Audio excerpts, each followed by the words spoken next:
Hello viewers, di video Auto Talks kali ini gue pengen ngebahas tentang Toyota Corolla Altis dengan mesin 1800cc yang tipe G ya, dan transmisinya adalah Matic. Nah, mobil ini itu dibuat pada tahun 2012 ya. Jadi ayo kita lihat. Corolla Altis itu terkenal sebagai mobil untuk mobil dinas ya. Jadi untuk keperluan formal dan berbisnis itu mobil ini sangat terkenal ya. Dan mobil-mobil kantor itu kebanyakan memilih Toyota Altis ini ya. Sejujurnya menurut gue mobil ini itu nggak terlalu menurut gue nggak terlalu menarik, soalnya terlalu elegan gitu ya bagi gue, dan gue tuh lebih suka Civic sejujurnya. Tapi kita lihat aja apakah mobil ini cukup bagus atau ya ternyata emang terlalu membosankan. Jadi ayo kita lihat. Untuk dimensinya, mobil ini nggak terlalu besar tapi nggak terlalu kecil juga, jadi cukup pas untuk di perkotaan.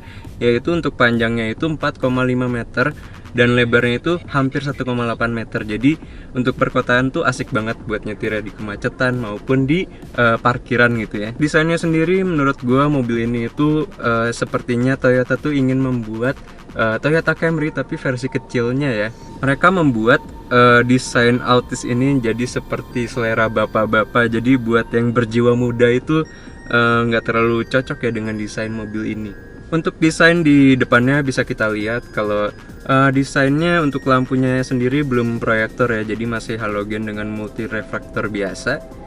Terus ada lampu kabut juga ya. Secara keseluruhan menurut gua desainnya bermain aman, jadi gak jelek juga, tapi untuk dikatakan bagus juga lebih cenderung bagus karena bermain aman ya, jadi nggak mengejutkan lah desainnya gitu ya. Nah, untuk bagian sampingnya menurut gue biasa aja, jadi nggak ada desain yang spektakuler gitu dari sampingnya, jadi kayak desain Toyota biasa aja gitu ya. Untuk eksterior di desain belakangnya menurut gue desainnya yang paling bagus dari keseluruhan mobil ini, soalnya lampu belakangnya itu menggunakan LED, jadi kelihatan sedikit lebih modern dan keren juga gitu ya. Jadi lumayan bagus. Di bumper bawahnya bisa kita lihat kalau ada sensor parkir ya, jadi memudahkan untuk parkir atau ya untuk parkir sih, buat apa lagi ya. Sekarang kita akan membahas tentang interiornya ya, dan setiap gue masuk ke mobil ini gue merasa kayak wanginya itu mengingatkan gue akan BMW tahun 90-an ya. Jadi sangat enak gitu wangi dari interior mobil ini ya menurut gue ya. Pas kita masuk kita disambut dengan jok fabric ya. Di varian yang G ini kita mendapatkan jok fabric dengan desain yang ada pola-pola gitu, cuma ya biasa aja sih sebenarnya. Ada yang menarik dari mobil ini yaitu keyless entry ya. Jadi kalau misalnya lu megang gagang pintu mobil ini langsung unlock sendiri ya. Dan dikombinasikan dengan engine start stop button. Jadi kalau misalnya lu mau nyalain mobil nggak usah ngeluarin kunci atau apa, tinggal taruh, tinggal pencet si tombol start stop engine. Keren juga. Untuk bahan dashboardnya sendiri nggak ada yang kayak soft pad atau apa. Kita dapatnya plastik keras biasa, cuma gua ketok juga suaranya sangat halus, jadi sangat bagus lah kualitas material dari dashboardnya. Tapi untuk door trim lebih keras ya suaranya, jadi bahannya berbeda antara dashboard dengan door trimnya. Ada fitur yang gue suka yaitu spion lipat elektrik ya, seperti biasa gue paling suka ada fitur ini. Nah, setiap masuk mobil ini gue ngerasa sangat mewah ya mobil ini. Jadi konsepnya tuh elegan, bisa kita lihat di sini tuh ada di door trimnya panel kayu, di bawah sini juga ada panel kayu juga. Jadi mobil ini lebih cenderung ke arah elegan ya dibandingkan dengan sporty. Nah, sekarang kita bakalan melihat instrumen clusternya ya. Ada MID dengan desain yang mengingatkan gue akan Toyota Camry tapi versi lebih kecil ya, soalnya ada kayak lampu biru-biru gitu atau putih agak kebiru-biruan gitu ya. Menurut gue nice touch lah. Untuk head unitnya double din biasa dengan fasilitas aux ya, dan belum ada Bluetooth, jadi amat disayangkan. Terus kita bisa lihat AC-nya itu adalah climate control ya, jadi sangat bagus juga, desainnya juga bagus. Untuk tempat penyimpanannya menurut gue sangat banyak ya, soalnya di sini ada 2 laci. Terus untuk penyimpanan lain kita bisa lihat di sini ada 2 cup holder Di setiap door trimnya juga ada cup holder juga. Terus di sini ada laci kecil yang gue rasa cukup besar ya untuk sebuah laci kecil.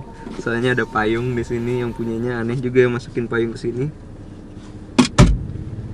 Oke, sekarang kita pindah ke kursi belakang. Nah, di kursi belakang menurut gue legroomnya sangat luas dan headroom juga cukup luas ya. Di handrestnya sendiri menurut gue desainnya sangat keren ya di baris kedua ini. Soalnya bentuknya itu kayak Camry ya, dan begitu si panel kayunya dibuka, isinya ada cup holder ya. Nah, sekarang kita lihat bagasinya. Menurut gue bagasinya sangat luas ya, dan menurut gue standar lah untuk sedan-sedan seperti Civic atau Altis ya.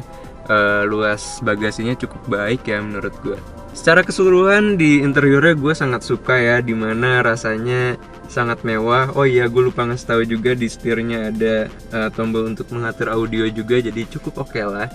Jadi menurut gue dibandingkan dengan Civic FD dan FB, menurut gue kualitas dan perakitannya juga lebih baik di mobil ini. Jadi gue lebih suka mobil ini, tapi untuk selera mungkin di Civic rasanya lebih sporty ya daripada mobil ini ya.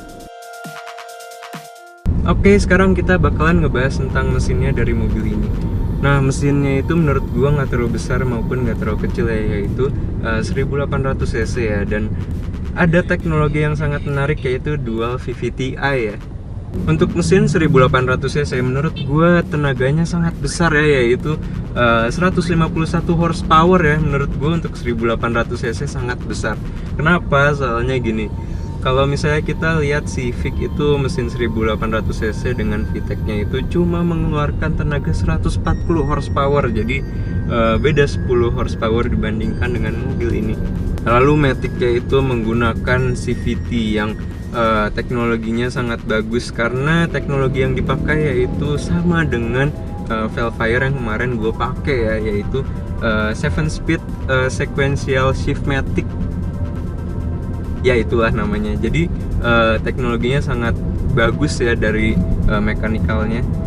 Tapi menurut gua untuk tenaga yang sebesar itu dengan Matic yang advance ini, menurut gua tenaganya nggak terlalu kerasa bagus ya. Soalnya rasanya tuh lebih hambar daripada yang gua harapkan. Soalnya kan tenaganya gede ya. Jadi begitu digas responnya biasa aja, dan suara mesinnya masih masuk waktu digas. Cuma gue rasa untuk kekedapan kabinnya selama gue akselerasi pakai mobil ini cukup baik lah dibandingkan dengan mobil Jepang yang lain ya. Untuk transmisi Matic-nya ada mode manual, yaitu dipindah dari mode D ke kanan yaitu ke mode manual ya. Nah tapi sayangnya mobil ini belum mendapatkan pedal shift. Jadi kalau misalnya lu pengen pakai pedal shift, beli yang tipe V ya. Untuk transmisi Matic-nya gue rasa sangat nyaman ya, soalnya nggak ada hentakan sama sekali, dan untuk responnya sendiri cukup baik untuk transmisi CVT. Sangat menyenangkan juga ya ternyata, walaupun masih hambar ya, cuma tenaganya cukup baik lah untuk kecepatan di perkotaan gitu ya.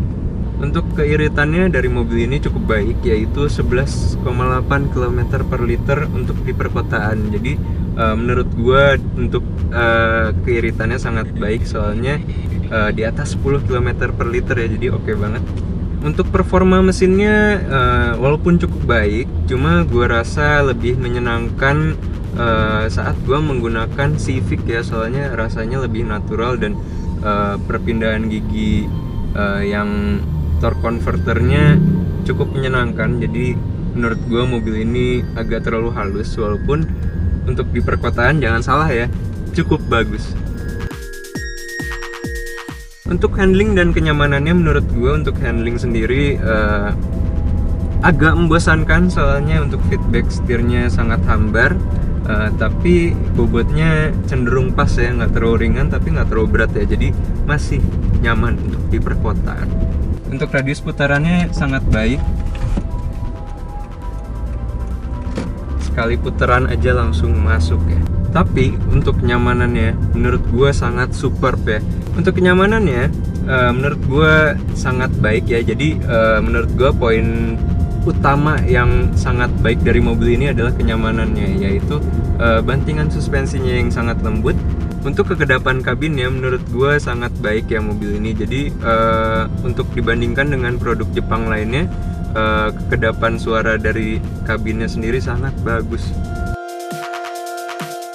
Oke, selama ini gue sebelum nyobain mobil ini, gue kurang suka sama mobil ini ya. Soalnya menurut gue mobil ini sangat formal. Jadi kalau misalnya boleh dikatakan kalau mobil ini itu selera bapak-bapak ya. Jadi untuk yang suka nyetir kayaknya lebih suka mobil lain. Tapi setelah gue nyetir mobil ini, gue rasa mobil ini sangat menarik. Soalnya gue nggak nemu kesalahan fatal dari mobil ini ya. Jadi yang tadinya gue nggak suka malah jadi gue suka ya setelah gue nyobain sendiri gitu. Untuk kesimpulannya, gue rasa untuk eksteriornya kan desainnya kayak selera bapak-bapak ya. Jadi desainnya tuh mirip dengan Camry ya. Terus untuk interiornya sendiri gue rasa sangat nyaman dan gak ada sporty-sportinya sama sekali. Jadi rasanya sangat halus dan empuk gitu ya kesannya ya dari interior mobil ini. Gue rasa poin utama dari mobil ini yaitu kenyamanan ya. Jadi value terbesar yang ditawarkan oleh mobil ini adalah kenyamanan. Jadi untuk lulu semua yang pengen mobil yang kelihatan formal atau kelihatan kayak eksekutif muda gitu ya, emang cocok sih sama mobil ini. Cuma kalau misalnya lu pengen mobil yang menyenangkan, fun to drive dan sporty, gue rasa jangan pilih mobil ini, serius. Oke, gue akhiri videonya di sini. Kalau misalnya lu pengen bertanya tentang mobil ini, silahkan tanya di kolom komen di bawah. Jangan malu-malu ya.